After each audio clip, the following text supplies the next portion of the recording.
Hey guys, a nice tale here, bringing you another knife review, and today we're looking at my Chaves Redencion Kickstop flipper, which is a collaboration with Lee Williams, who made the Kickstop.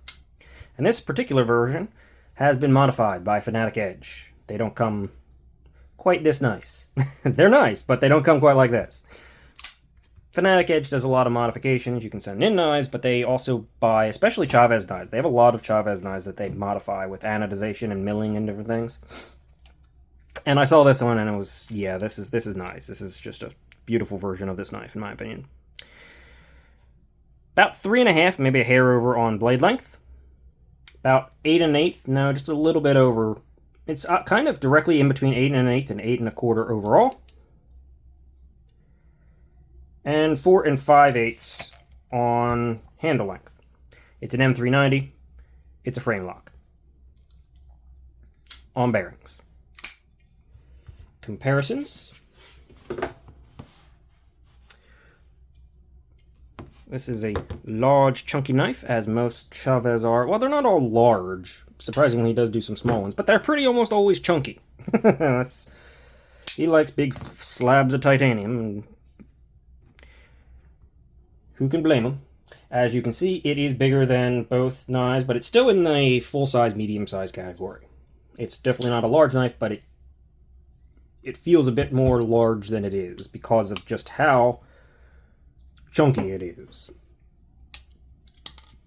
As you can see, here, let me get this out of the way, as it will probably be easier to see differences. Yeah, it's a bit thicker. Big, thick titanium. It's not really any taller. Maybe a hair at the top of the flipper. But in true Chaves fat, my eternal war with the cal. Why do you do this to me, calipers? What? Okay. Okay. They're closed? Yes. Jeez. 545,000. So yeah, it is a bit thicker than the Conspirator. Blade stock is also quite thick at 158,000. 57. Okay. Companies. Well, I want to say 155 or 160, and they do it directly in between. I don't know which ones it's supposed to be, but it's supposed to be something. Now, it is thick blade stock, but this is hollow ground. I'm noticing a pattern. I have more hollow ground knives than I thought. Probably 20 degrees by side. I believe these were done by Reate, as most Chaves are. And behind the edge is a nice 13 thousandths. Of course, this up here is flat ground and it's thicker. What the heck? I'll give you here. I think it tapers towards the edge, but I'll do it like right in the middle. 16, 17 thousandths. Up there. I haven't sharpened this knife. Hasn't needed it. It has held a pretty darn good edge, honestly. It's a little dulled up here. I cleaned it up, but right back here and up here is where it started to lose a little bit of it, but it's still got quite a surprising amount of bite right here. I'm happy about that. I don't use my knives super heavy, heavy duty, whatever. But I do use them. Even this. 6.5 ounces. It is not a lightweight. You're going to get that with Chaves knives. They're not only thick, but as far as I know, he typically has never done much in the way of any sort of internal milling on his knives. And surely he does that on purpose. So, they're chunky. That is a T6. The hardware. T8. T8 lock bar insert. T8 pocket clip. T8 body screws. Everything on this knife is T8. Thank you. Thank you, Chaves. I'm sure that was you, because I know Reate does like using T6 occasionally. I'm sure you probably said, no. All the hardware is good. Big. Solid. It came centered. It is still centered. And it has no play. Hold on. It does have a little play.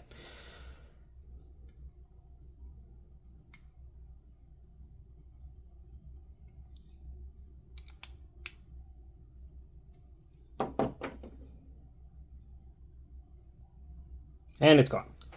Is it still centered? Yes, it is. Pretty darn close. Yep. And the action is still excellent. Wonderful. I have been flipping it, and I had carried it recently, so for the review, in fact. So that brings us to the end of all of our basic specs. So what we're looking at here, we're looking at, again, M390, Tonto. There are two blade shapes. This one has, you can, a drop point and a Tonto. I saw this one in the Tonto, and I don't know, it just spoke to me. I do like the drop point too, though. In fact, this is not my favorite Tonto he does. The Liberation, which is a little slimmer, those have probably my favorite Tontos from him on them. But I quite like this. The logos are a bit big for my taste, but I don't mind when the logo is just a logo. And this, okay. Lee Williams gets his credit for the Kickstop flipper. The blade is dual ground, compound ground, with a nice swedge, with hand satin, belt satins all over this thing in all different directions. That's quite nice looking. We've got big, gigantic, overly aggressive jumping up here. That, honestly, you see this and you say, okay, this is going to eat your hand. And yes, if you push into it, yeah, that's going to eat your hand. But where my finger lands, it only sort of contacts this one. And honestly, on my thumb, that's not too bad. That provides a lot of traction while not being too bad. It works for me. Your mileage may vary. As you can see, the plunge grind unfortunately does come to the edge here, but they sort of capped it off like that by dropping the edge on both sides at the termination there. There is no reason why you can't cut in a choil. There is nothing stopping you here. The edge is completely free, and so if you ever want to sharpen this thing more and cut in more and keep using, because this is definitely a knife that is going to be hard duty but very usable, you can do that. It's not going to be a problem. You just have to cut in a notch right there. Separate the plunge from the edge. So, what is a Kickstop flipper, which we're finally getting to, 8 minutes in? It's this little tab right here. It is a flipper that is not attached to the blade. It is a free-floating flipper that has its own little track that it runs in. Right there. And as you can see, it is free-floating. So what it does is, in the closed position, it pushes down on the tang of the blade and then gets out of the way by falling down its little channel into this position. In the open position, fully open position, the knife, the tang itself, keeps it from popping back up and moving in its channel.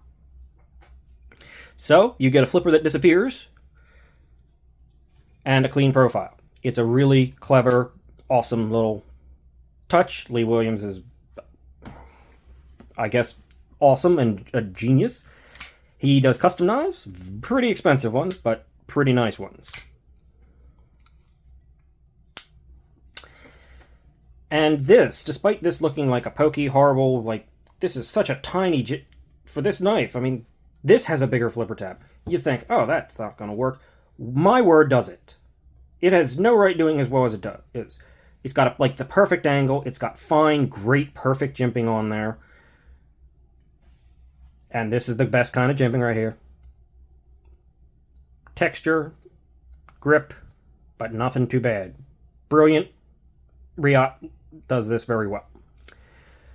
But it sits here so far above and in front of the pivot that it just provides so much leverage that this thing just rockets out with no effort. And it's got a solid detent on it.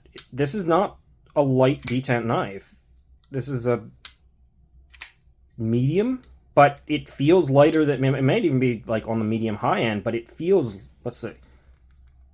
Yeah, I'd actually say that's almost on the high end. That's a lot of detent strength. But because of the placement of this thing and the way it works and what it pushes on, how it interacts with everything, it's so easy. It's so easy. It's wonderful. big old lock bar cutout in a nice follow the frame fashion. Very, very tight to the frame, in fact. That's nice to see. That's some precision. We have, on this particular one, Chaves has these skull clips. Now, the knife does come with another clip, and Fanatic Edge was nice enough to, without the skull, to also polish that one for me. I have not changed the clip. I do not mind the skull clip. It is a little bit heavy on the tension, but it does work. It's just a little bit tight. The only thing is, the old skull clips were mounted from the inside so you didn't see the screws. I think that looks better. Like, I'm considering changing this clip out to the regular one just because I don't like the screws on the skull. I would have the skull clip if it just had the regular internal mounted screws. But it is what it is. It's a big, comfortable clip. It's flat. It just sort of feels like a plane of the knife itself. It basically disappears. I mean, you of course know it's there because you're holding on to it, but it's so comfortable. And the ergos on this thing are open, free, just big, grab everything. No worries. Move around. You can even kind of go up there a little bit to get a little bit closer to the edge. I'm actually pretty comfortable and reasonably secure here. In fact, quite secure here. Don't do that.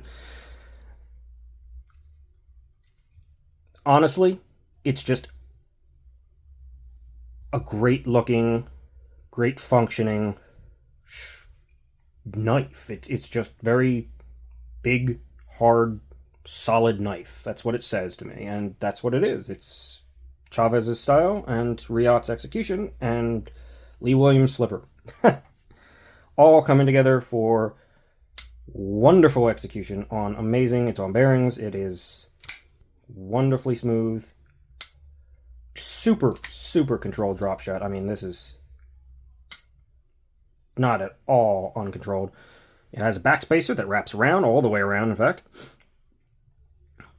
Also polished in this case. And the texture, of course, is the star of the show. Fanatic Edge knocked it out of the park with this diamond texture that is not at all aggressive, but provides just that little bit of traction and tactile feel. This is simple, monochromatic, straightforward, but gorgeous. In my opinion. And it's my knife, so that's what matters. Lock bar cutout is on the outside. I wouldn't mind seeing it on the inside. The edges are knocked down. It shouldn't be a problem, but because the clip is a bit tight, you can get a little bit caught up in there. Give it a good yank, and it comes out. Honestly, this was a pretty fast one. Oh, I should mention, these were like, I think this was $550, which is more expensive than the base model of this knife, no doubt. But, again, customized by Fanatic Edge, smaller outfit. They, USA based, they